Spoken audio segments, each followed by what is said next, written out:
Derek had been working at the same auto repair shop for almost 6 years.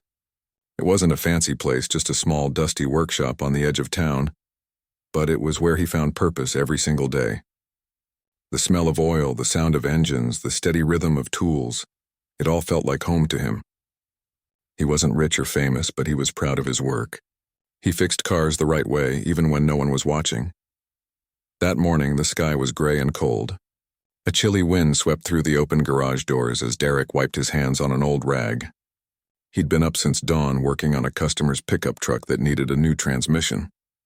His boss, Mr. Langford, had already walked in wearing his usual expensive coat and tight frown. He wasn't a bad man, just the kind who counted every minute and every dollar. "Derek," he said that morning, "make sure the Miller job's done before lunch. The guy's been calling nonstop." "Yes, sir," Derek replied, trying to sound cheerful. He'd learned that keeping a calm voice helped keep peace around the shop. As the morning rolled on, the steady noise of drills and wrenches filled the place. The other mechanics joked around from time to time, but Derek stayed focused. He always took pride in doing things right, even if it meant skipping his lunch break. Just before noon, the sound of an old car sputtering outside caught his attention. It was a faded blue sedan, clearly years past its prime. The car coughed twice and then went completely silent right outside the shop. Derek glanced up and saw an elderly woman behind the wheel. She looked nervous, her thin hands gripping the steering wheel. Without thinking twice, Derek put down his wrench and walked outside. The woman was struggling to open the hood. "Let me help you, ma'am," he said softly. She looked up, startled at first, then gave a tired smile. "Oh, thank you, son. I don't know what happened. It just stopped running all of a sudden." Derek lifted the hood and peered inside. It didn't take long for him to spot the problem. The battery connections were corroded and the fuel line looked clogged. Simple fixes, but the car clearly hadn't been maintained for years. "You're lucky you stopped here," Derek said. "I can get this running again for you." The woman hesitated. I don't have much money," she said softly. "I'm just trying to get to the hospital. My granddaughter's there. She's very sick." Her voice cracked on the last words. Derek could see the worry in her eyes. Her coat looked worn, her hands slightly trembling from the cold. He didn't even think about it. He just smiled and said, "Don't worry about the money. I'll take care of it." The woman blinked in surprise. "Are you sure? I don't want you to get in trouble." "It's all right," Derek replied. "You just sit inside where it's warm. I'll handle it." He grabbed his tools and went to work. It wasn't the hardest repair, but it took some time. He replaced the corroded parts, cleaned the fuel line, and tightened everything up. When he was done, he poured a bit of warm oil into the engine and turned the key. The car came back to life with a low hum. The old woman's face lit up. "Oh my goodness. You did it," she said, her eyes shining with relief. Derek smiled. "You're good to go now. It should get you to the hospital and back safely." She reached into her purse and tried to hand him a few crumpled bills. "Please, at least take this. It's not much, but..." He gently pushed her hand back. "No need, just promise me you'll drive safe, all right?" Tears welled up in her eyes. "Thank you, son. People like you are rare these days. What's your name?" "Derek," he said with a small smile. "Derek," she repeated softly as if trying to remember it. "You're a good man. God bless you." She got back in her car, gave him one last grateful smile, and drove away slowly. Derek stood there for a moment, watching her car disappear down the road. He felt warm inside even though the wind was cold. Helping her felt right. He didn't do it for money or recognition, just because it was the right thing to do. He turned back toward the shop, ready to continue his work. But then he noticed someone watching him from the office window. Mr. Langford's sharp eyes followed his every move. Derek tried not to think much of it and went back to fixing the truck. Inside, Langford closed the blinds and muttered something under his breath. He wasn't pleased. To him, every minute spent not working on paying customers was money lost. When lunchtime came around, Derek sat by the workbench with a sandwich he'd brought from home. The other guys were chatting about sports and weekend plans, but Derek's mind drifted back to the old woman. He hoped she made it safely to the hospital. He hoped her granddaughter would be okay. But peace doesn't always last. Right after lunch, Langford's voice echoed through the shop. "Derek! My office now!" The tone in his voice made the others stop what they were doing. Derek wiped his hands and walked in quietly. Langford sat behind his desk tapping a pen against the wood. "What was that out there earlier?" he asked. Derek looked puzzled. "You mean the lady's car? She broke down right outside. I just helped her get it started again." Langford leaned back in his chair. "Did she pay?" "No, sir," Derek said honestly. "She couldn't afford it. She said she needed to get to the hospital. It was just a small fix. I used some leftover parts, nothing expensive." Langford's eyes narrowed. "Leftover parts are still company property. You don't just give away our inventory like it's candy." Derek frowned slightly. "I understand, sir, but it didn't feel right to charge her. She looked desperate. I couldn't just walk away." Langford stood up slowly. "You're not paid to decide what feels right. You're paid to follow orders. Every job, every part, every minute, it all costs money. And you just cost me money." Derek stayed quiet for a moment. His chest tightened. He'd never been spoken to like that before. "Sir, I wasn't trying to hurt the business. I just wanted to help someone in need. Isn't that what being human's about?" Langford shook his head. "You think kindness keeps the lights on?" "No, Derek, rules do. Discipline does. You've got a good heart, but hearts don't pay bills." The words stung. Derek wanted to defend himself, but he could tell it wouldn't matter. Langford had made up his mind. "I'm sorry," Langford said coldly, "but I can't have employees making decisions that cost me money. You're done here. Pack your things." For a moment, Derek thought he'd misheard. Fired? Over helping someone? He opened his mouth to speak, but no words came out. "Sir, please," he began, but Langford raised a hand. "Decision's final. Turn in your tools." Derek nodded slowly, trying to stay calm.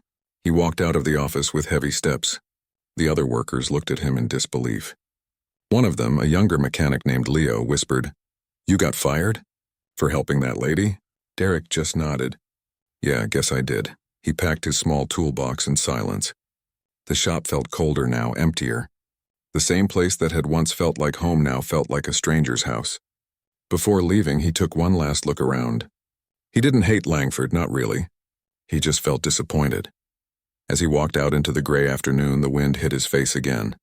He stood by the road for a moment, watching cars pass by. Then he turned toward the small apartment he called home and started walking. That night, he sat by his window, sipping a cup of instant coffee. He thought about how life could turn so suddenly. One moment you're doing what feels right, and the next you're out of a job. Still, he didn't regret it. He'd done what his heart told him to do. He pictured the old woman's smile, the relief in her eyes when the car started. That image kept him from feeling bitter. Somewhere out there, she was safe because he'd stopped to help. Derek didn't know it then, but that single act of kindness was about to change his life in ways he couldn't imagine. The woman he helped wasn't just a stranger on the roadside. Her story and her identity would soon turn everything upside down. The next morning, Derek woke up before sunrise. He lay still for a moment, staring at the cracked ceiling of his small apartment. The memory of the previous day played over and over in his head. The moment his boss told him to pack his things still stung. It wasn't just about losing a job. It was about feeling like doing the right thing no longer mattered. He sat up, ran his hands through his hair, and sighed. The small alarm clock on the table blinked 6:12 a.m. Normally by now he'd already be halfway through his morning routine, getting ready for another long day at the shop. But today there was no work waiting for him. He made himself a cup of coffee with the last bit of instant mix he had left and sat by the window. Outside, the street was quiet except for a few cars passing by and a dog barking in the distance. The air smelled of rain. He didn't know what he was going to do next.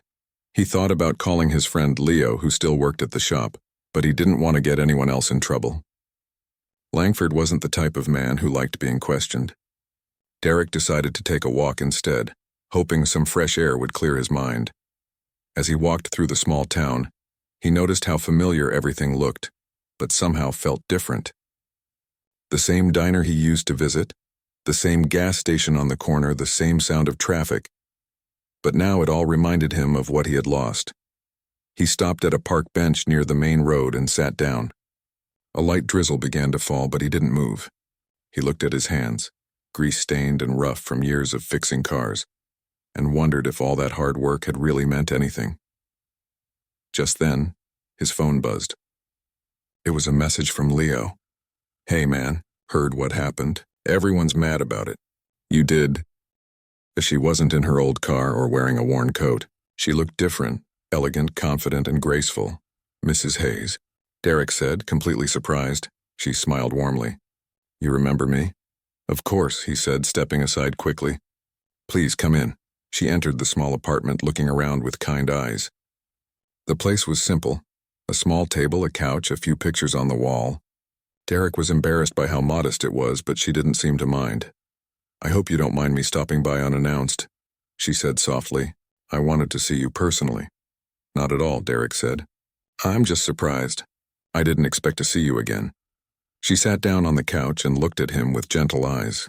I owe you an apology, Derek. You lost your job because of me. He shook his head.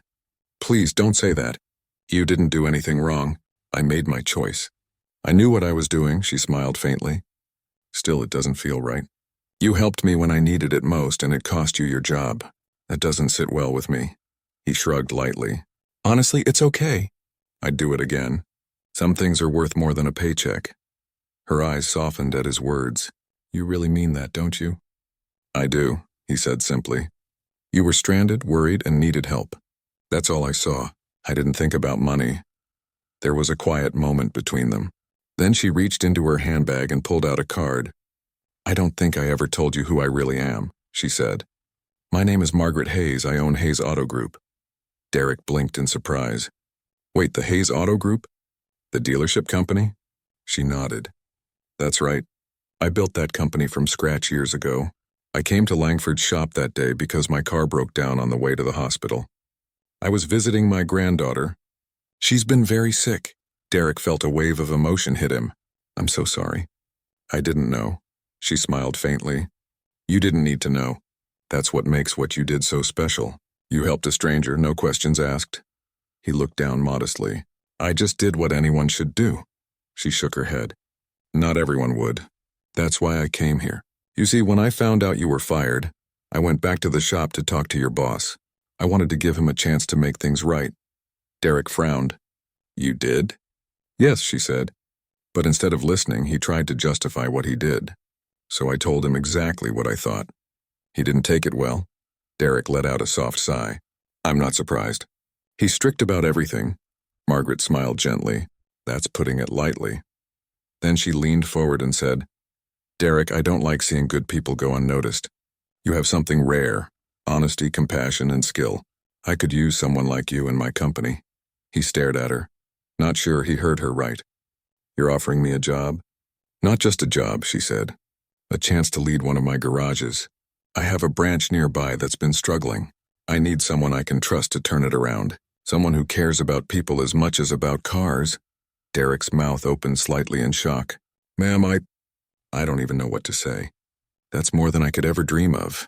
She smiled warmly. Say yes, then. You deserve it. For the first time in days, Derek felt hope rush back into him. He had lost his old job for doing something good, and now that very act had brought him a new beginning. Thank you, he said sincerely.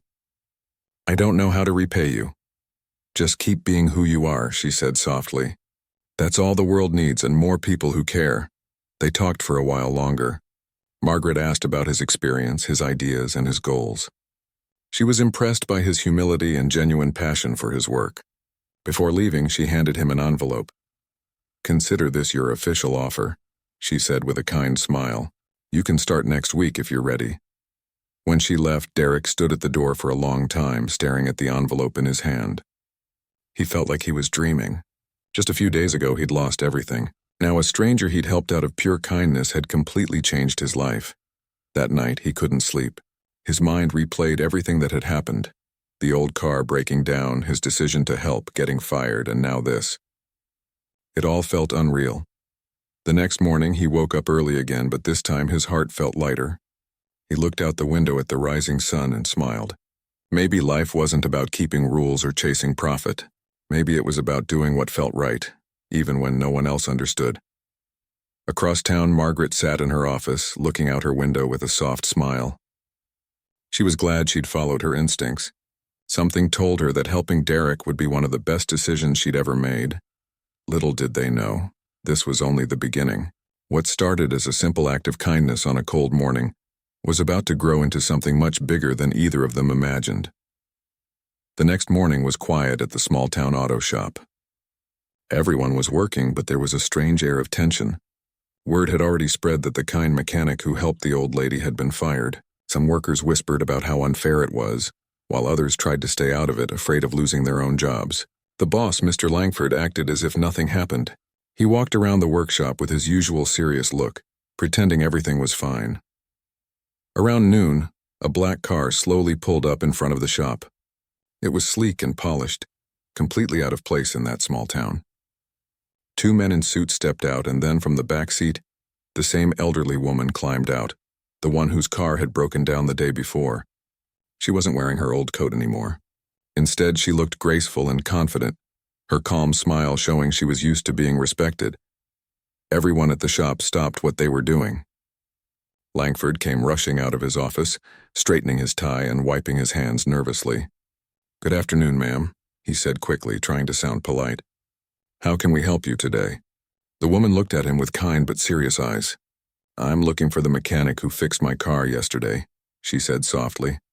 "I want to thank him in person." Langford's face stiffened. He hesitated for a moment and then forced a small laugh. "Ah, you must mean Derek. Well, I'm afraid he doesn't work here anymore." The woman frowned. "Doesn't work here anymore? Why not?" Langford shifted his weight from one foot to the other.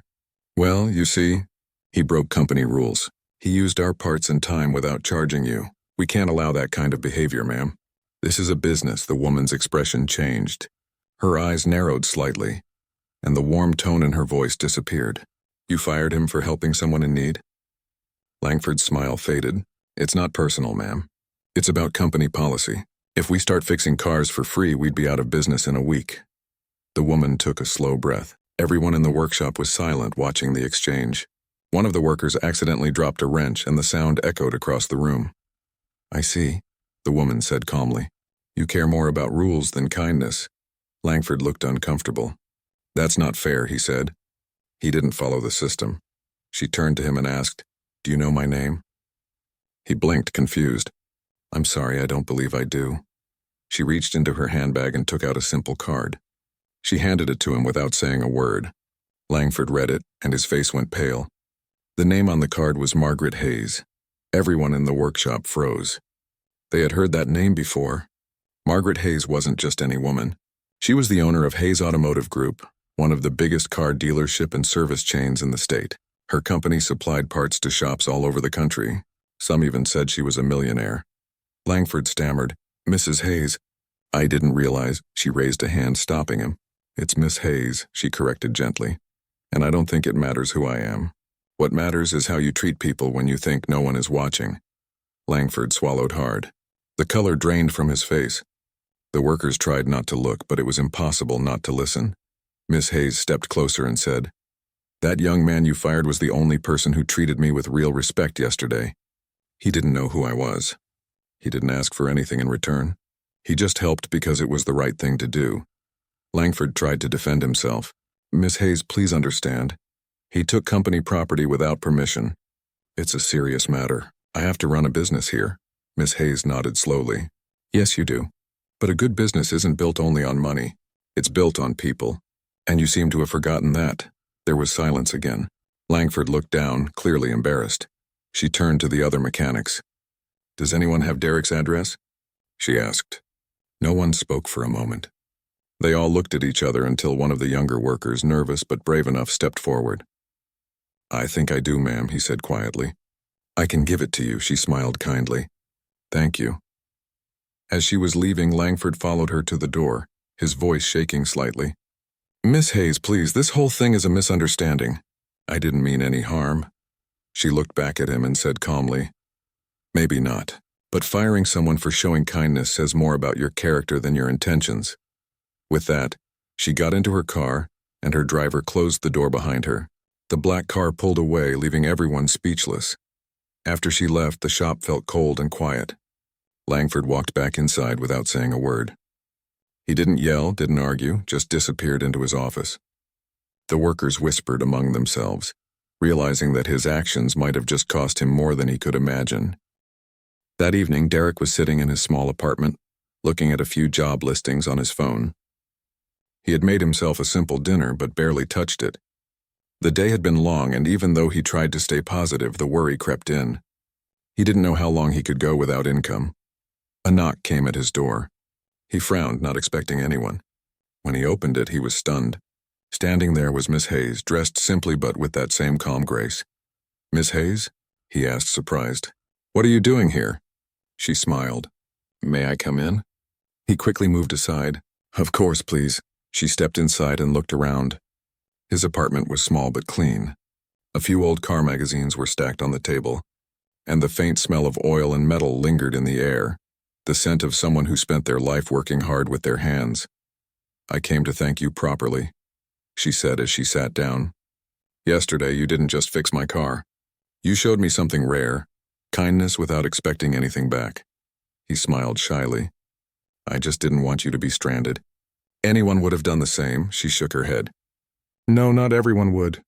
You did it because it's who you are." "That says a lot." He looked down, not knowing what to say. "I lost my job over it, though," he said quietly. "Yes," she replied, "and that's why I'm here." He looked up, surprised. She continued, "I own a few auto shops around the state. I believe people like you, honest, skilled, and compassionate, are exactly who I want running them. So I'd like to offer you a position at one of my garages. The pay will be better, and you'll have full support to train others the same way you work." Derek blinked, almost not believing what he was hearing. "Are you serious?" She smiled. "Completely. You helped me when you didn't have to. Now it's my turn to return the favor." For a moment, Derek couldn't speak. He felt something tight in his chest, and relief, gratitude, disbelief all mixed together. "I don't know what to say," he finally managed. "Just say yes," she said warmly. He nodded slowly, his eyes glistening a little. "Yes, thank you, Miss Hayes. I won't let you down." She stood up and extended her hand. "I know you won't. I've been in this business long enough to know good people when I meet them." They shook hands, and for the first time in weeks, Derek felt truly hopeful again. As she left, he watched her get into her car and drive away, still in disbelief at how quickly his life had turned around. That night, he sat by his small kitchen table, looking out the window.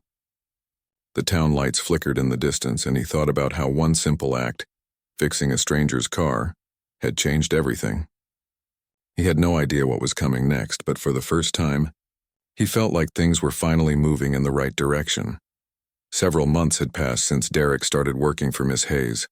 Life had completely changed for him. The new auto shop she placed him in was bigger, brighter, and far more organized than the small-town garage he used to work at. But even with all the new equipment and the fresh start, Derek stayed the same humble man he had always been. He still arrived early, greeted everyone kindly, and worked with the same care he showed when fixing that old woman's car. His new co-workers quickly grew to respect him.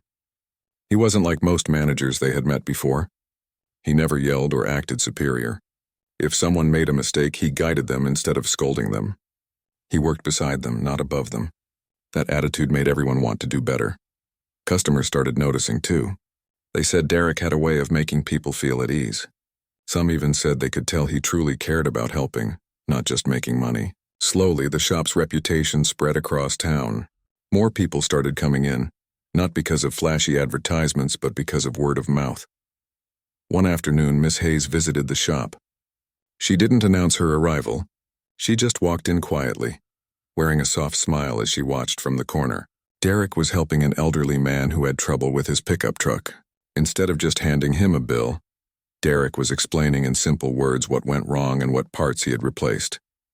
He even offered to show the man how to check the oil himself. Miss Hayes waited until the customer left before walking over. Derek turned and smiled when he saw her. "Miss Hayes," he said warmly, "I didn't know you were visiting today." She smiled.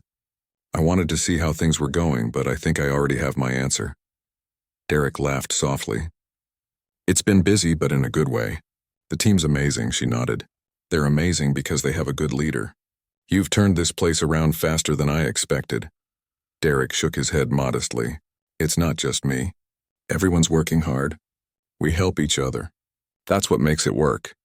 Miss Hayes looked around and noticed how clean and well-organized the garage was. The workers seemed happy, the customers were satisfied, and the atmosphere was calm. It was everything she hoped for when she offered Derek the job. I meant what I said before, she told him. Good people build good businesses.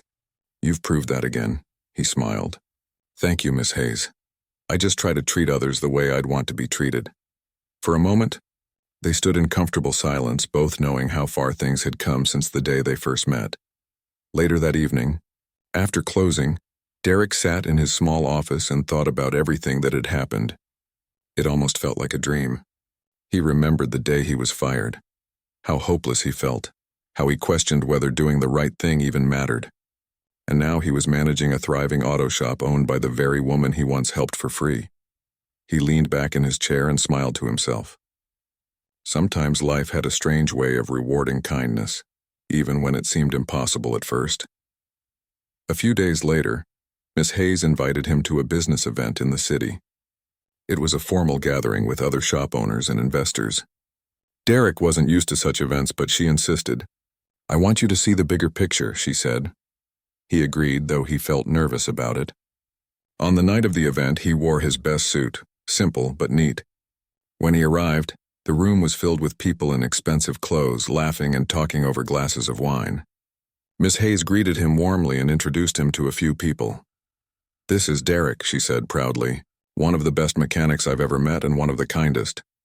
A few people shook his hand politely, some curious, others surprised to see a mechanic among businessmen. Derek stayed humble, speaking only when needed. He wasn't trying to impress anyone. He just wanted to be himself. Later during the evening, Miss Hayes took the stage to speak. She talked about the importance of honesty, kindness, and human values in business. Then she paused and said, I want to share a story. A few months ago, my car broke down in a small town. I met a man who helped me even when he knew I couldn't pay him. That man lost his job because he chose compassion over profit. But today, he's running one of my most successful shops. Everyone turned to look at Derek. He felt his face flush as Miss Hayes smiled at him from the stage. Kindness is not weakness, she said. It's strength. It's what keeps trust alive in a world that often forgets it. The room erupted in applause. Derek stood quietly, smiling, but his eyes were moist. For him, that moment meant more than any title or paycheck ever could. After the event, several people approached him complimenting his story. Some even offered partnerships or asked for advice. But Derek stayed grounded. He thanked them all and said, I just did what felt right. As weeks turned into months, the success of Derek's shop continued to grow. Miss Hayes started giving him more responsibility, helping train other shop managers, teaching them how to lead with empathy instead of fear. He traveled to different branches, met new people, and shared his story, always reminding them that kindness and honesty build stronger teams than strict rules ever could. One afternoon, while returning from a business trip, Derek stopped by his old town. He felt a pull to see the place where it all began, the small shop where he once worked and lost his job. The building was still there, but the sign was gone. The windows were dusty and the doors were locked. He stood outside for a while, remembering the smell of oil, the sound of tools, and the faces of his old co-workers. He wondered where they were now, and for a moment he even thought about Mr. Langford. He didn't feel angry anymore. Instead, he felt grateful. That tough moment had led him to where he was now. A man from a nearby store came out and recognized him. Hey, you're the guy who used to work there, right? I heard you're doing big things now, the man said. Weeks passed, and Ravi continued working with quiet determination. He had accepted the small project Mrs. Sharma had offered, helping her organize repairs for vehicles that would serve people in need. Each day brought new challenges, broken cars, urgent requests, and limited resources. But Ravi approached every problem with patience and skill. He felt a deep sense of purpose that he had never felt at the garage. Even though the work was sometimes exhausting, Ravi often thought about Mrs. Sharma. She had always seemed gentle, kind and modest, but the respect she commanded in the town was unmistakable. People would stop and greet her warmly, and whispers of her influence and generosity followed her wherever she went. Ravi had started to sense that there was more to her story than he had imagined. One afternoon, Mrs. Sharma invited Ravi to her home for a discussion. As he walked up the long driveway, he noticed the grandeur of the place. It was well-maintained, elegant, but not flashy.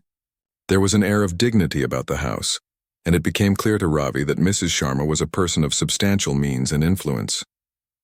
Despite this, she greeted him warmly, as if he were a valued friend rather than a subordinate or employee.